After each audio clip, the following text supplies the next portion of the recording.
आज हम लोग राम जन्मभूमि के बारे में चर्चा करेंगे। राम जन्मभूमि वह स्थान जहाँ भगवान राम का जन्म हुआ था। भगवान राम हिंदुओं के आराध्य और सनातन संस्कृति के महानायक थे। भगवान राम को भगवान विष्णु का अवतार माना जाता है। जो हमारे धार्मिक ग्रंथ हैं, गीता में भगवान कृष्ण कहते हैं कि जब जब इस पृथ्वी पर धर्म की हानि होती है और अधर्म प्रभावी हो जाता है, तब तब मैं इस पृथ्वी पर जन्म लेता हूँ और पापियों का संहार करके धर्मात्माओं की रक्षा करता हूँ। तो भगवान विष्णु ने भारतीय धर्म ग्रंथों के अनुसार उनके कुल महत्वपूर्ण 10 अवतार माने गए हैं। 9 अवतार हो चुके हैं, 10 अवतार अभी होना बाकी है। जो 10 अवतार माना गया है कल की अवतार, कलयुग के अंत में। तो हम लोग यहाँ भगवान विष्णु के 7वें अवतार भगवान राम के बारे में। तो भगवान राम का जन्म अयोध्या में हुआ था। उन्हें पुरुषोत्तम भी कहा जाता है। भगवान राम हिंदुओं के आराध्य देव, जन्म लेते मरते हमेशा राम राम हमारे यहाँ परंपरा है। तो राम भगवान जब त्रेता युग में जन्म लिए थे इस धरा पर, हिंदू धर्म ग्रंथों के अनुसार युग 4 माने गए हैं: सतयुग, त्रेता, द्वापर और कलयुग। तो भगवान राम त्रेता युग में अवतरित हुए थे और फिर यहाँ अपने कार्यों को करने के बाद चले गए थे। उसके बाद उनकी पूजा आराधना शुरू हो गई थी। इसके उल्लेख महाभारत में मिलते हैं। वाल्मीकि रामायण से पता चलता है कि भगवान राम की जन्मभूमि अयोध्या थी, सरयू तट के किनारे। कंबन रामायण से भी यह पता चलता है। तुलसीदास कृत रामचरित मानस से भी पता चलता है। अन्य विभिन्न धर्म ग्रंथों से भी भगवान राम के बारे में उल्लेख है।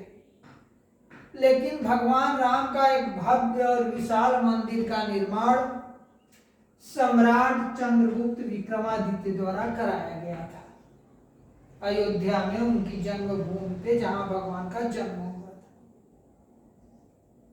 कहा जाता है कि एक बार विक्रमादित्य अयोध्या से गुजर रहे थे तो वहां कुछ दैवी शक्ति का आभास हुआ।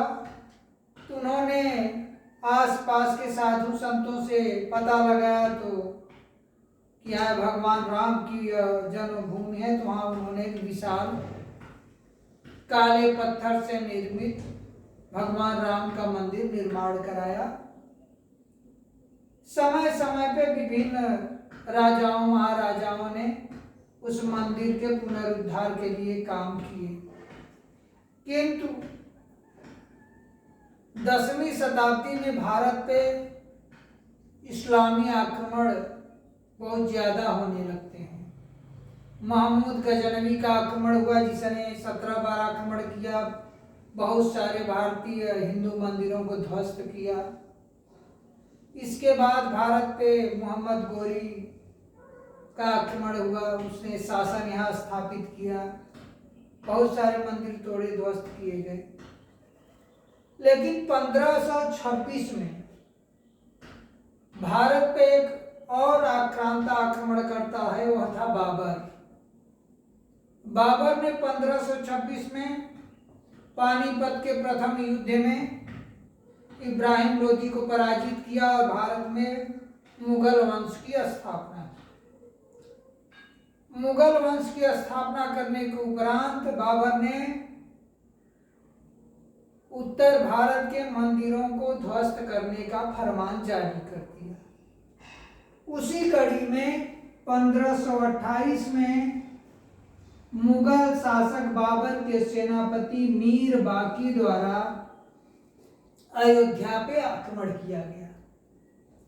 जब अयोध्या पे मंदिर को तोड़ने के लिए आक्रमण किए गए तो राम मंदिर की सुरक्षा के लिए मंदिर के पुजारियों और आसपास के लोग, ग्रामीण, वहाँ के शासक, सबने मिलकर संघर्ष किया, लेकिन वो असफल रहे और 1.5 लाख के आसपास लोग मारे गए इस भीषण युद्ध में।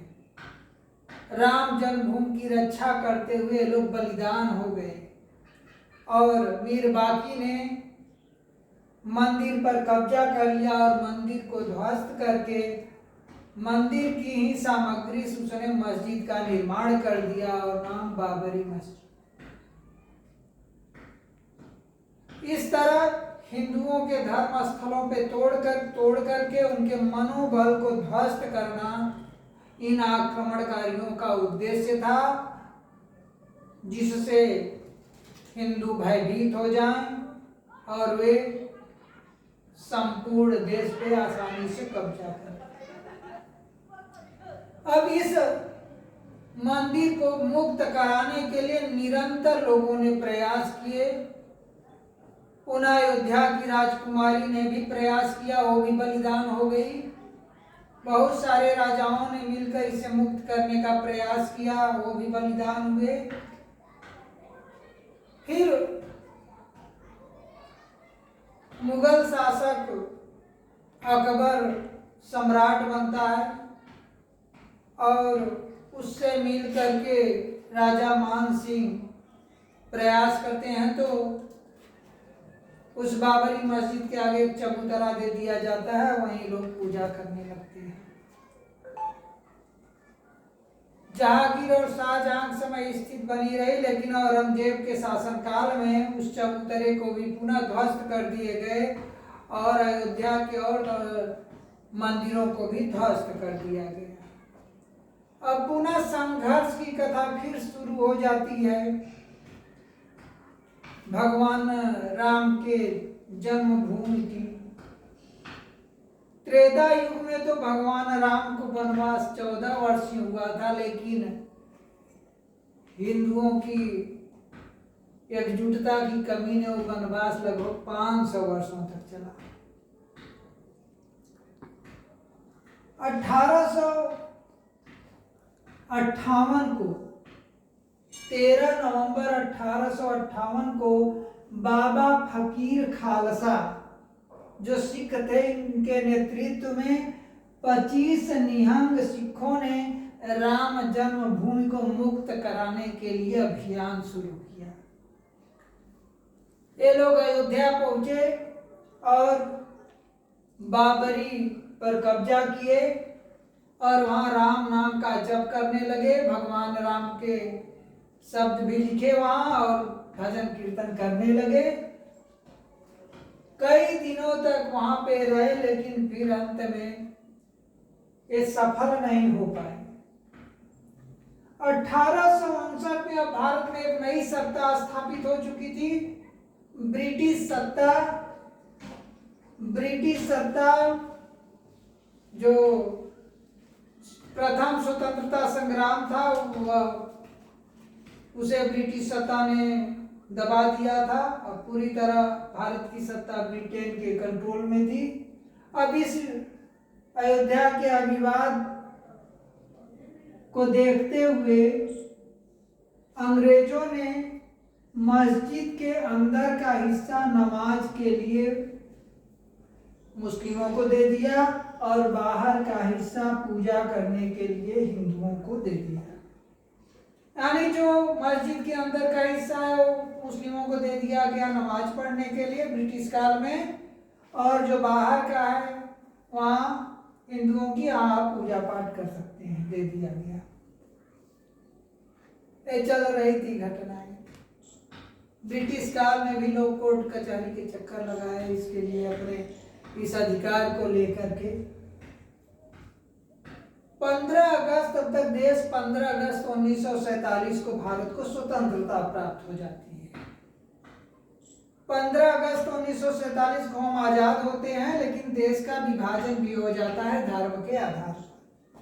पाकिस्तान का निर्माण हो जाता है। भारत की स्वतंत्रता के बाद भारत के लोगों को, हिंदुओं को अब आशा बढ़ जाती है कि हमारे रामलला अब मुक्त हो जाएंगे, वहाँ हम अब राम मंदिर का निर्माण हम लोग कर लेंगे, मुक्ति मिलेगी अब उससे।